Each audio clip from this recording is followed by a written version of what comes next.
history of the chair. It is not a political issue. As far as I know, the Democrats aren't campaigning on this in the next elections. It is also not an issue where there is money to be made by manipulating the access to information that people have regarding the history of the chair. You can't make any cash out of it, and yet they are doing it for free. So as we get to see on this page on the Wikipedia, it says that chairs are known from ancient Egypt and have been widespread in the Western world from the Greeks and Romans onwards. They were in common use in China from the 12th century and were used by the Aztecs. However, in sub-Saharan Africa, chairs were not in use before the introduction by the Europeans.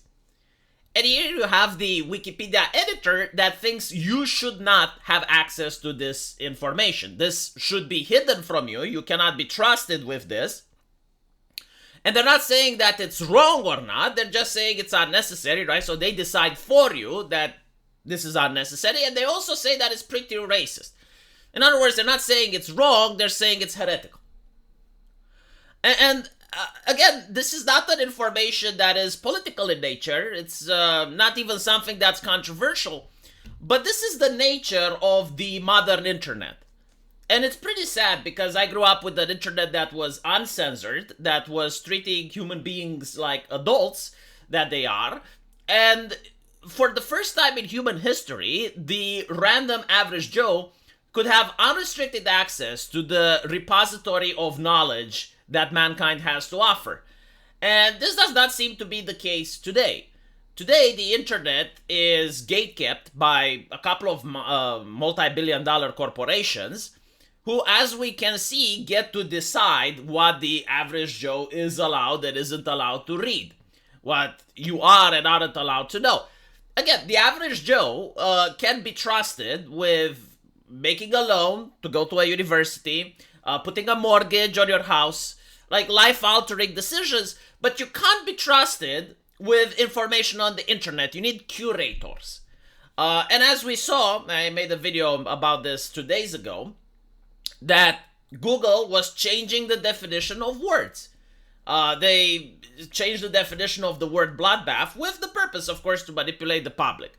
Now on Wikipedia, I'm just showing this particular article due to how bewildering it is, due to how bizarre it is. It's the history of the chair. Like, no one really becomes a racist by reading this.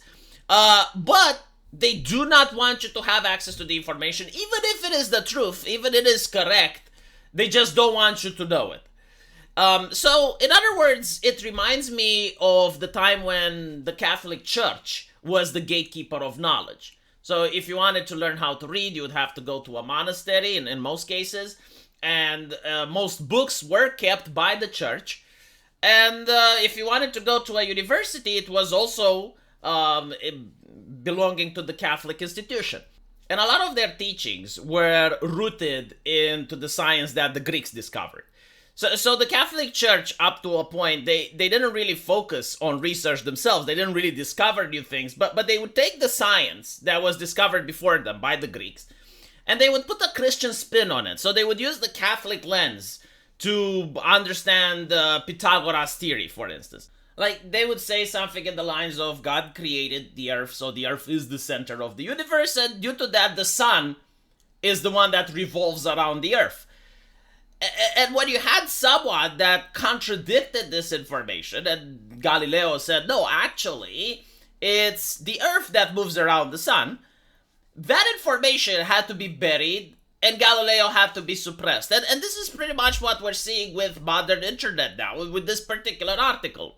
You have the information that, well, chairs were invented in ancient Egypt, and they were spread through the Greeks and the Romans in Europe.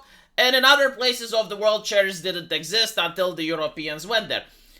This information is heretical to the woke ideology. Like, they do not want people to know that this is the case. And it's also interesting that there are individuals on Twitter that believe the fictional movie Wakanda is real, but you do not see the woke ideologues show the same zealotry in order to fact check and debunk and provide evidence. So in other words, they are encouraging society to move into a interesting path, right? Where if the misinformation goes in line with their ideology, they're fine with it. But if the correct information goes against their ideology, they will be against it. And again, my point is that they aren't making money by doing this. Like, these people have the same fanaticism like the gatekeepers of knowledge in the past. They're not benefiting from this in any way, shape, or form. Of course, there are fact checkers that are directly paid by politicians and they have like vested interest. They work for NGOs and the NGOs are funded from the government, so they have the interest that the correct party is in the government, so they keep funding them.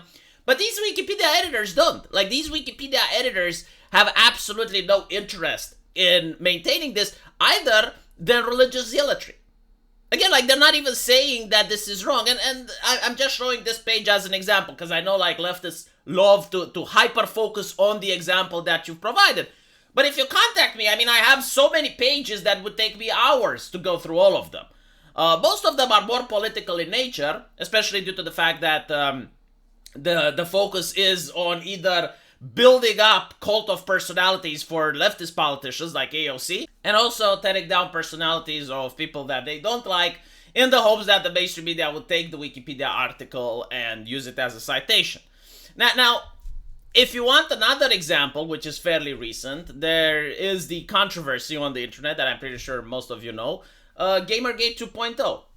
So in Gamergate 2.0, it started with an employee from Sweet Baby, which tried to harass, intimidate, and dox a Brazilian Steam curator. So he encouraged his followers to go and report that person's account. He encouraged his followers to try and take his entire Steam library down because the Steam curator had negative things to say about Sweet Baby. And of course, Wikipedia is trying to report on this. Now, they do not report on how this started. So many people went in there with evidence and they said, well, look, this guy started the harassment. And Wikipedia goes like, source, do you have a source? And they go like, well, yeah, like, here's the original tweet. This is where the original employee of Sweet Baby was harassing. No, we don't use original. No. Do you have a journalistic outlet that says this happened? And they're like, well, yeah, I mean, we have Niche Gamer. No, Niche Gamer is not a respectable source. We need a respectable source. So as you can see, the way that they are doing this is making it very difficult for any information that goes against the narrative to be allowed on Wikipedia. While, for instance, there is no evidence that there was any harassment to any Sweet Baby employee, but because The Guardian claims it was, then they published that. And to go back to what I initially said, comparing the freedom of the internet that I grew up with, a freedom that the Zoomers will never get to experience, versus the controlled way that the internet works right now, is very concerning. I mean, if you want to see the major difference between our internet and how it's supposed to be like, use a search engine that's either Chinese or Russian.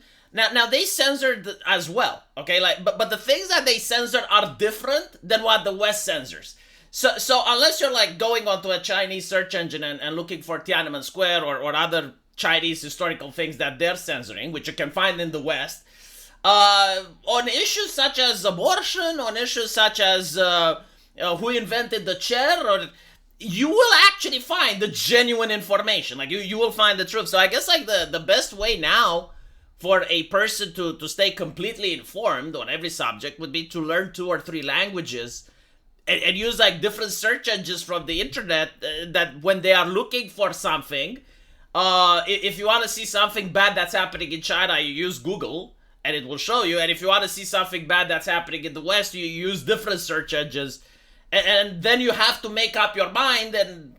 But it's very complex, right? It's very difficult. It shouldn't be like this way. It shouldn't have to be this way. It should be like things used to exist before 2016. Anyway, let me know what you guys think.